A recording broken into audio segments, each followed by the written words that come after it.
나를 본받으라 하는 제목으로 하나님의 말씀 전하도록 하겠습니다. 한국의 그 전남 장성에 육군 보병학교가 있는데 그 군사학교의 로고에는 다른 군사학교에는 없는 로고가 찍혀 있다고 합니다.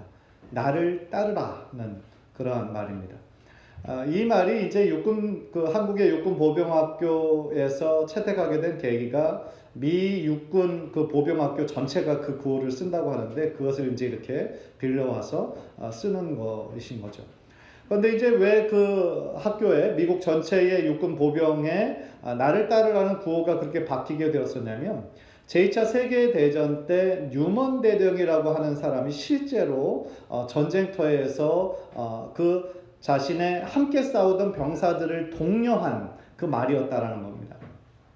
2차 대전 중에서 정말 격전이 굉장히 치열한 전투가 여러 군데에서 있었겠지만 이 전쟁이 일어났을 때는 필리핀에서 레이테 섬이라고 하는 데서 일본군이 지금 완전히 철저하게 방어를 치고 이렇게 있었다라는 거예요.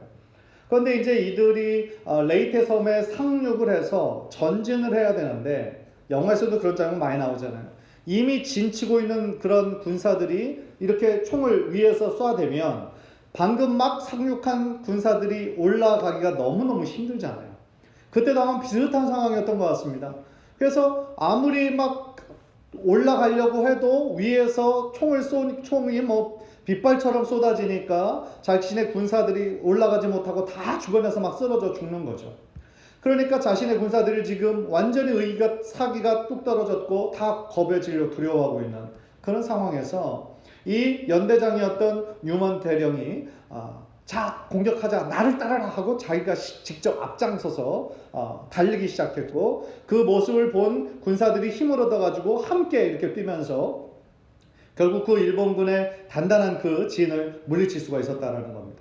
그래서 그 승리를 기념하기 위해서 이 뉴먼 대령의 또한 그 리더십을 또한 이렇게 기억하기 위해서 나를 따르라는 그런 구호가 미 육군 전체의 어떤 상징과 같은 구호가 되었다라는 것입니다. 그런 면에서 군대에서 가르치는 나를 따르라의 어떤 핵심은 솔선수범하는 거죠. 솔선수범하는 것이고 자기를 희생하는 것이고 사실 입장 바꿔 생각해 보면 제일 거기에서 앞장서는 군대 리더가 자신은 안전한 참호 속에 이렇게 숨어 있는데 다른 병사들 보고 너희들 빨리 가서 저기를 쟁취해라 하면은 설득력이 떨어지잖아요. 네. 사실 그 누구도 차라리 안 따르겠죠. 자기도 지금 안전한 데 있으면서 말이죠. 따라서 이 자기의 삶, 자기가 죽을 수도 있는 그런 상황 가운데 자신의 삶을 뒤돌아보지 않고 자신을 따르라고 했던 그 뉴먼 대령의 어떤 그 리더십이 계속 후대에 이르러서도 좋은 선한 영향을 미치고 있다는 것입니다. 요즘에 많은 사람들이 특히 젊은 이들이 따를 만한 지도자가 없다라고 한탄하는 소리를 많이 듣습니다. 정치계, 경제계, 문화계, 예술계, 심지어 종교계까지 어떻게 보면 겉으로 볼 때는 괜찮은 줄 알고 근사해 보이고 멋져 보였지만 한꺼풀 뒤집고 속을 뒤돌아보면 너무나 추악하고 너무나 악취가 나는 그런 사람들이 너무나 많이 있었다라는 거죠. 이런 문맥에서 오늘 본문에서 나오는 사도 바울의 나를 본받으라고 하는 그 외침은 현 시대로 생각하면 굉장히 드문 함성이면서 또한 담대하게까지 들리게 하는 그런 외침이라고 할 수 있습니다. 나를 본받으라는 말은 결국 나를 따르라는 말입니다. 나를 본받으라, 나를 따르라는 말이에요. 그리고 바울보다 더 일찍이 나를 따르라고 외친 사람이 있었습니다. 누굴까요? 예수님입니다. 예수님께서 제자들을 제일 처음 부르실 때에 나를 따르라 말씀하셨습니다. 그리고 요한복음의 마지막 장 21장에 보면 베드로와의 대화가 나오는데 그 마지막 부분에서도 베드로에게 나를 따르라고 외치고 있습니다. 결국 우리들의 신앙의 본질은 예수님을 따르는 것입니다. 예수님을 잘 따라가는 것이 우리들의 신앙의 핵심이요 본질입니다.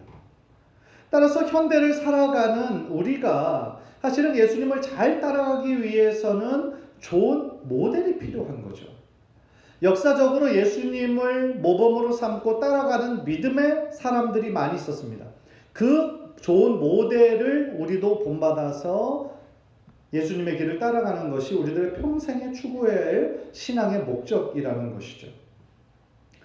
그래서 오늘 본문에 이 사도 바울이 예수님을 따라갔던 그 모습을 우리가 또한 본받기를 원하고, 또한 그 모습을 통하여서 더욱더 예수님을 닮아가도록 노력하는, 또 새롭게 결단하는 저와 여러분이 되시기를 주님의 이름으로 간절히 축원합니다. 17절에서 바울은 나를 본받으라 그렇게 외치고 있어요. 17절을 보면 형제들아 너희는 함께 나를 본받으라. 그리고 너희가 우리를 본받은 것처럼 그와 함께 행하는 자들을 눈여겨보라. 솔직히 우리들 중에서 다른 사람들에게 나를 본받아, 나를 따라 라고 얘기할 수 있는 사람이 그다지 많지 않을 거예요. 왜냐면 우리 너무 자신을 잘 알잖아요. 너무 연약하고 쉽게 넘어지고 나도 죄가 많고 보이는 환경에 너무 우리들의 마음이 요동칠 때가 많은데 다른 사람에게서 어떻게 나를 따르라고 얘기할 수 있겠어요.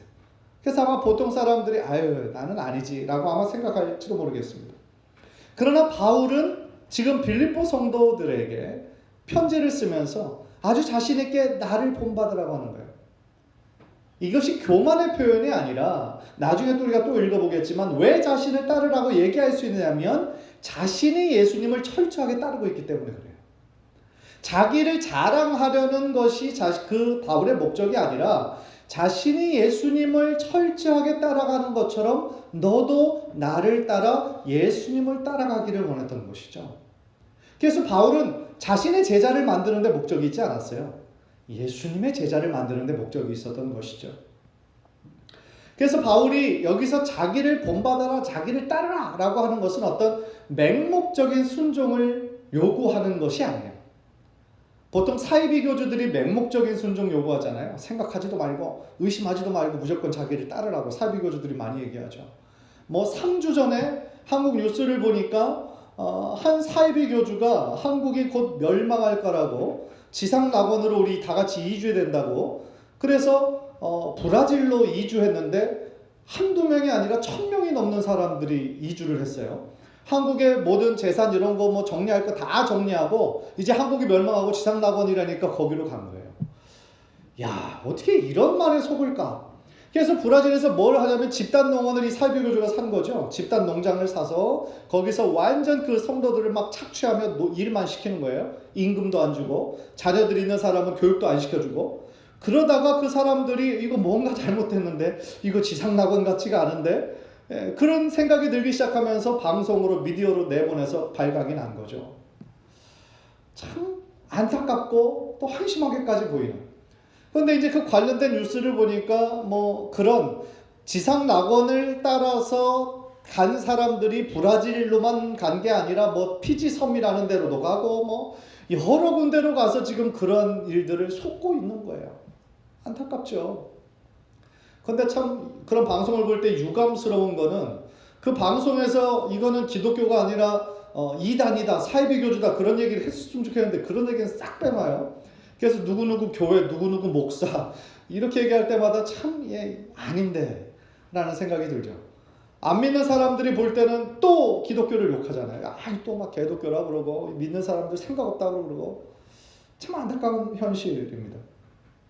그런데 바울이 이 구절에서 말하고 있는 것은 방금 전에도 말씀드렸던 것처럼 자신을 맹목적으로 따르라는 것이 아니에요.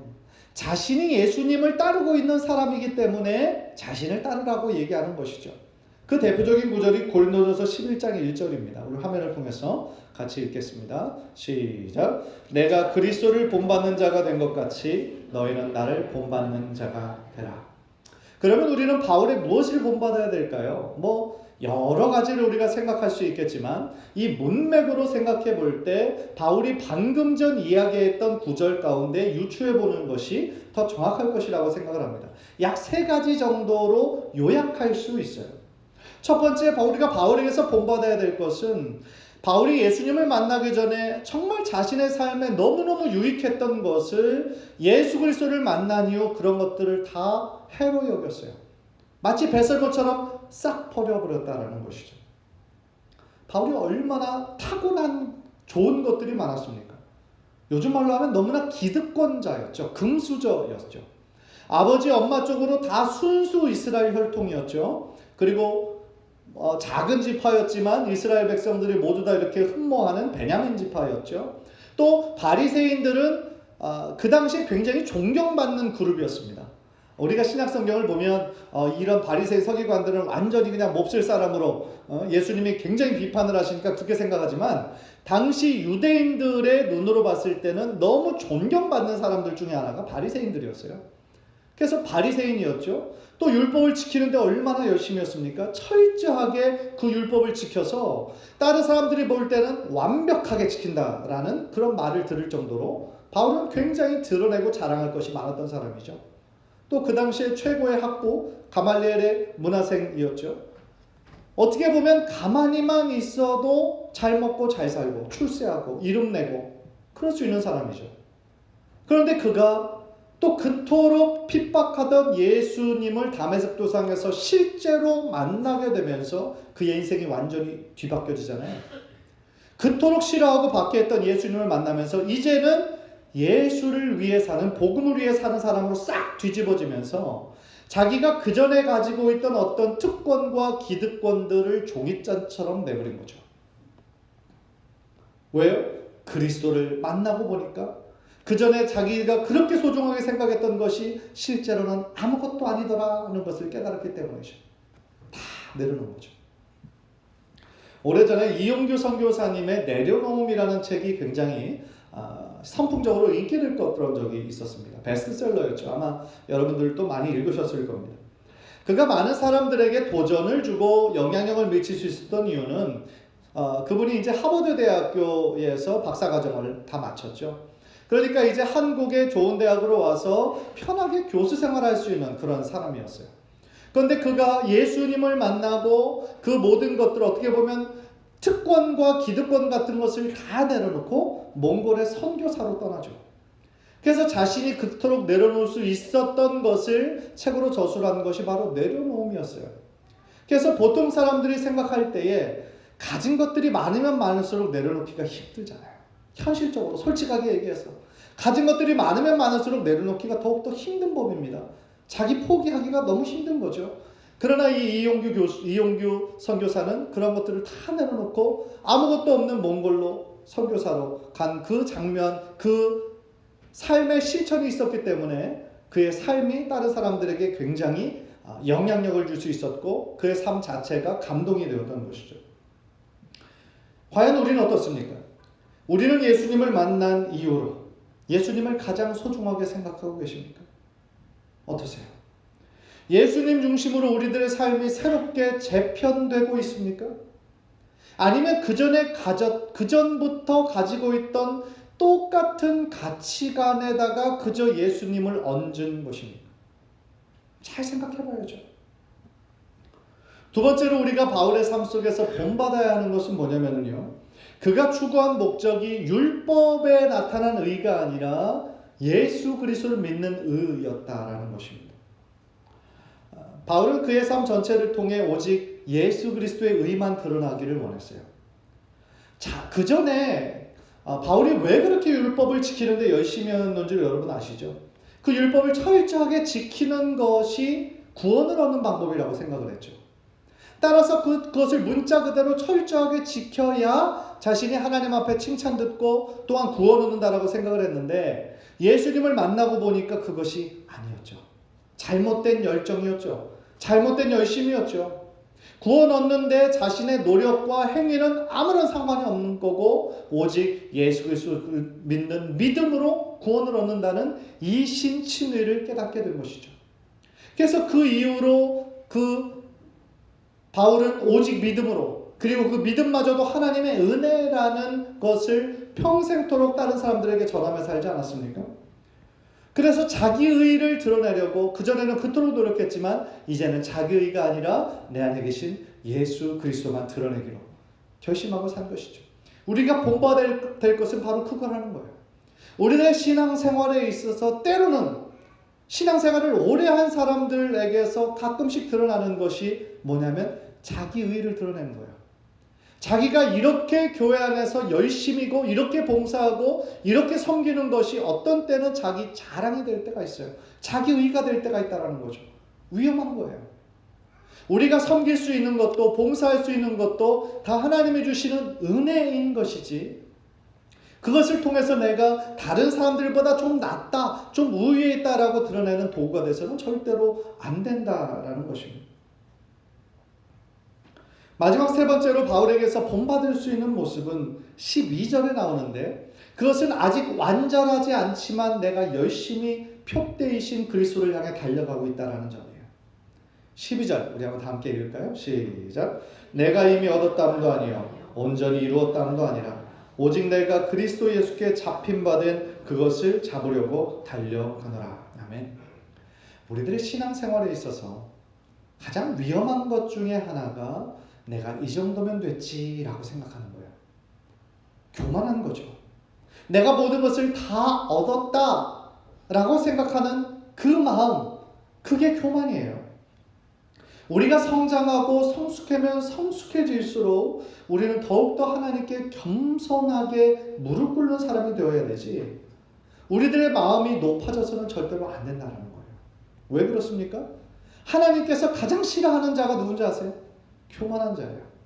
따라서 하나님께서 절대로 사용하지 않는 사람, 교만한 자예요. 그래서 우리가 성도라고 할지라도 어느 순간 교만해지고 우리들의 마음이 높아지게 되면 우리가 의도했던 의도하지 않았던 하나님의 영광을 가로채는 엄청난 실수를 범하게 됩니다. 따라서 하나님 앞에서 우리가 늘 겸손하도록 우리들의 마음을 철저하게 지키도록 노력해야 된다는 거예요. 따라서 바울은 우리가 그냥 흔히 생각할 때에 우리와 다른 차원의 믿음을 가진 사람이잖아요. 우리와 우리의 믿음과 바울의 믿음을 어떻게 일직선상에서 비교하겠어요? 차원이 다르죠. 그러나 바울도 자기 자신이 이미 얻었다라고 생각하지 않았다라는 겁니다. 자신이 이미 얻었다라고 생각하지 않고 자신이 있는 힘을 다하여 하나님께서 예수 그리스도 안에서 부르신 그 부름의 상을 위하여 표대를 향하여 나는 지금도 달려가노라. 그렇게 얘기했던 것입니다. 언제나 겸손하게 최선을 다하는 모습, 십자가만 바라보고 예수 그리스도의 형상을 온전히 닮아가기까지 부지런히 달려가는 그 바울의 모습을 우리도 본받아야 되겠다라는 것입니다. 그런 면에서 바울은 더욱더 자신 있게 지금도 예수님을 열심히 따르고 있는, 노력하고 있는 자신의 모습을 본받으라고 이야기할 수 있었던 거예요. 사랑하는 성도 여러분, 지금 여러분은 예수님을 본받고 계십니까? 예수님의 길을 잘 따라가고 계십니까? 여러분은 지금 여러분의 자녀들에게 내가 예수님을 본받은 것처럼 너도 나를 본받으라고 말할 수 있습니까? 이것은 상당히 중요한 질문입니다. 왜냐하면 우리들의 신앙생활에 있어서 이 믿음의 전수가 굉장히 중요한 파트이기 때문에 그렇습니다. 생각해 보십시오. 바울이 그리스도를 본받은 것처럼 디모데와 에바브로디도가 바울을 본받았고요. 빌립보 교인들이 또한 디모데와 에바브로디도를 가까이서 보면서 주님을 따라가는 모습을 본받았을 거예요. 이 진리의 대물림, 이 믿음의 대물림이 없었다면 현재까지 기독교가 존재할 수 있었을까요? 상당히 힘들었을 겁니다.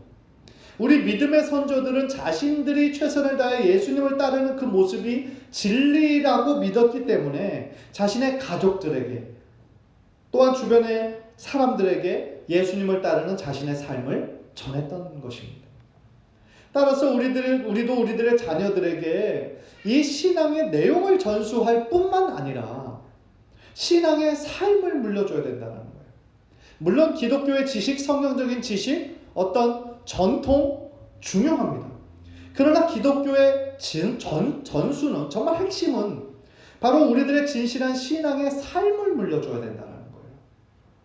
즉 우리가 우리들의 자녀들에게, 주변 사람들에게 어떤 믿음의 롤모델이 되어야 된다는 겁니다. 그런데 솔직하게 우리들의 자녀들에게 나를 본받으라고 이렇게 외칠 수 있는 사람이 그다지 많지 않으실 거예요. 왜냐하면 우리 자신을 그냥 바라볼 때 내가 다른 사람들에게 어떤 모델이 될 만한 것은 영 아닌 것 같잖아요. 그러나 우리가 생각하는 그 신앙의 기준을 우리가 좀 높게 생각하고 있지만, 만약에 계속 높게만 생각하고 나는 계속 미치지 못한다면 우리는 평생 우리들의 자녀들에게 나를 본받으라고, 내가 예수님을 따르는 것처럼 너도 따르라고 못 가르치게 될 수도 있어요. 다시 말하면 지금 우리들의 모습, 내가 생각하기에도 불완전해요. 내가 생각하기에도 실수가 많아요. 그러나 그럼에도 불구하고 내가 부족하기 때문에, 연약하기 때문에 하나님을 찾고 하나님께 기도하고 하나님께 매달리는 모습을 우리들의 자녀들에게 보여줘야 된다는 거죠. 있는 그대로. 쇼윈도우식 신앙은 우리 자녀들에게 절대로 도움이 되지 못합니다. 쇼윈도우식 신앙 뭐예요? 보여주기식 신앙이라는 거예요. 다른 말로 하면 주일날에서 교회에서 보여지는 우리 아빠 엄마의 모습은 참 경건하고 보이고 참 신앙 좋아 보이는데, 주중에 보이는 그런 아빠 엄마의 모습이 너무 달라요. 그러면 아이들의 이 가치관 가운데 어떤 게 자리 잡냐면, 아, 신앙생활은 이렇게 하는 거구나. 주일날에만 신앙생활 잘하면 되는 거구나. 주중은 그냥 맘대로 해도 되는 거구나. 라고 우리가 원하지 않았던 잘못된 가치관을 가질 수 있게 된다는 거죠. 정말 중요한 건 뭡니까? 우리의 평상의 삶에서 우리 부모들이 정말 하나님을 사랑하는 모습, 하나님께 기도하는 모습, 무엇보다도 정말 하나님을 우선순위로 살아가는 그 모습을 보여줄 때에 우리 자녀들이 우리 가정이 정말 예수님 믿는 가정이구나, 우리 가정 정말 믿음의 가정이구나 라는 생각을 하게 된다는 것입니다. 가끔씩 저의 아들들이 제가 이렇게 기도하는 모습을 흉내낼 때가 있어요. 주로 이제 식사 기도하는 내용인데, 식사 기도는 좀 비슷비슷하잖아요. 여러분들은 다 다르게 하실지 모르겠지만 어쨌든 식사 기도는 조금 비슷비슷하게 하는 것 같아요. 그런데 이제 애들이 이제 시연이가 저를 따라하는데, 하나님 감사합니다, 이거 먹고 건강하게 해주시고 지혜롭게 해주시고, 여기까지 막 쭉 따라하는 거예요.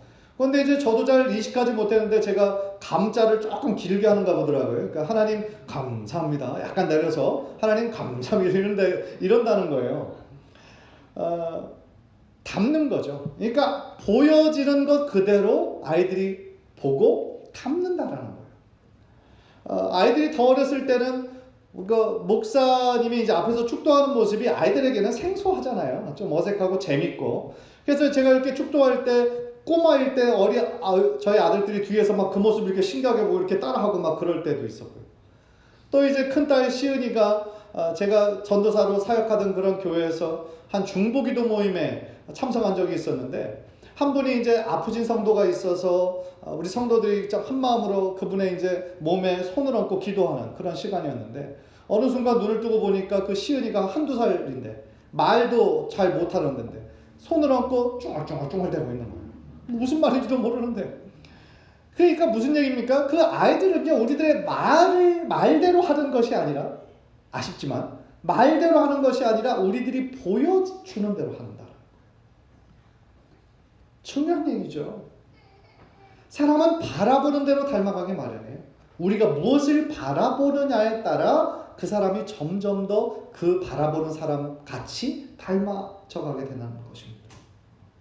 그래서 자녀들은 우리가 정말 닮기를 원하는 나의 모습을 닮는 것이 아니라, 어떻게 보면 아이러닉하게도 내가 이런 모습은 좀 안 닮았으면 좋겠다라고 생각하는 그거를 닮을 때가 있어요.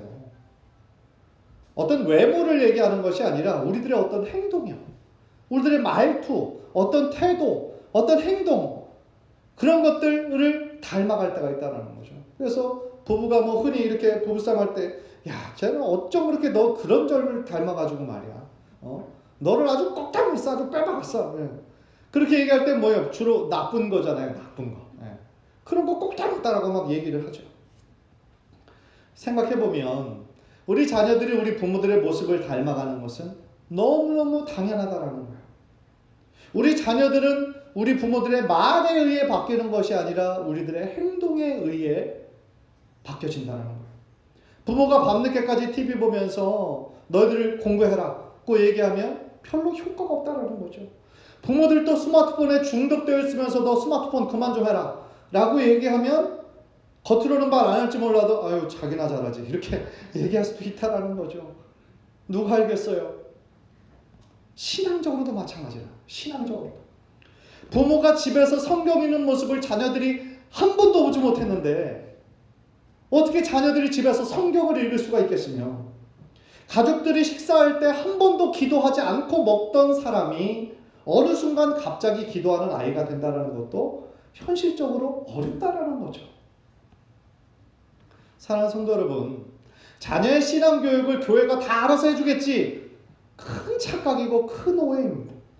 가장 중요한 신앙교육은 부모들이 하는 거예요. 그게 성경적이에요. 그리고 그 교육은 말로 하는 것이 아니라 우리들의 삶으로 보여주는 것이죠. 부모들이 자녀들과 함께 예수님 따라가자고 해야 자녀들이 함께 따라간다라는 것입니다. 수원 중앙기독초등학교의 교장이신 김요셉 목사님이 몇 년 전에 이런 책을 써서 베스트셀러가 된 적이 있어요. 삶으로 가르치는 것만 남는다. 정말 맞는 얘기입니다. 수많은 말들, 덕담, 아이들이 사실은 그런 말 별로 기억하지 못해요. 그러나 부모가 행했던 어떤 행동 정확하게 기억한다는 거죠. 삶으로 가르치는 것만 남습니다. 그런 면에서 저는 저희 부모님들을 정말 신앙적으로 저는 존경해요. 보통 사람들은 이제 은퇴하면 시간이 갑자기 많아지니까 여행도 하고 그동안 못했던 취미생활도 하고 그렇게 이제 즐거운 한때를 보내시는 분도 있고, 또 어떤 분들은 이제 그 시기도 다 지났어요. 뭐 여행도 많이 했고 그러면 집에서 이제 무료한 생활을 보내시는 그러한 분들도, 연세 드신 분들도 많이 계세요. 그런데 생각해 보세요. 우리들의 신앙생활은 은퇴가 없습니다.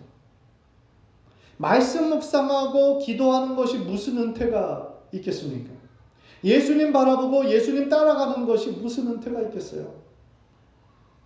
저희 아버지는 여러분들이 아시는 것처럼 목회를 평생 하셨습니다. 그런데 만약에 목회하는 것을 자신의 직업으로만 알고 하셨다면 지금 은퇴하신 지 8년이 훨씬 지났는데 지금도 말씀을 열심히 읽고 기도할 필요가 없을 거예요. 만약에 그냥 자신의 직업으로만 알았다면. 그러나 방금 말씀드린 것처럼 우리들의 신앙생활은 은퇴가 없는 것이죠. 그래서 저희 아버지는 목회를 은퇴하신 지가 지금 8년이 지났는데도 은퇴하시면서부터 바로 자신이 이제 집례하던 예배 성도들은 없지만 우리 어머님을, 자신의 아내를 함께 성도 삼아서 두 분이 예배를 드리세요. 매일같이 말씀 보시고 매일같이 기도 30분 이상씩 두 분이서 하시고, 그런 모습을 제가 작년에 이틀 동안 거기에 머물면서 보면서 야, 정말 존경의 마음에 저절로 일어났습니다. 그래서 저도 은퇴하고 나서 꼭 그렇게 해야지, 아내하고 같이. 그런 생각을 했어요. 지금 여러분들에게도 여러분의 부모님들에게서 받은 신앙의 유산이 있을 겁니다. 물론 안타깝게도 신앙이 없으신 부모님들도 있으실 거예요. 여러분들이 하신 건 되니까 걱정하실 필요 없고요. 어떤 분들은 눈물로 기도하시던 어머니의 모습이 여러분에게 신앙의 유산으로 받으신 분이 계실 거예요. 또 어떤 분들은 아버지가 소천하셨지만 교회를 정말 최선을 다해 섬기시던 모습, 목사님을 섬기시던 모습, 또 교회에 정말 재정적으로 헌금 많이 해서 교회를 건축도 하신 분들의 이야기도 제가 들은 적이 있어요. 너무나 귀한 신앙적인 유산입니다.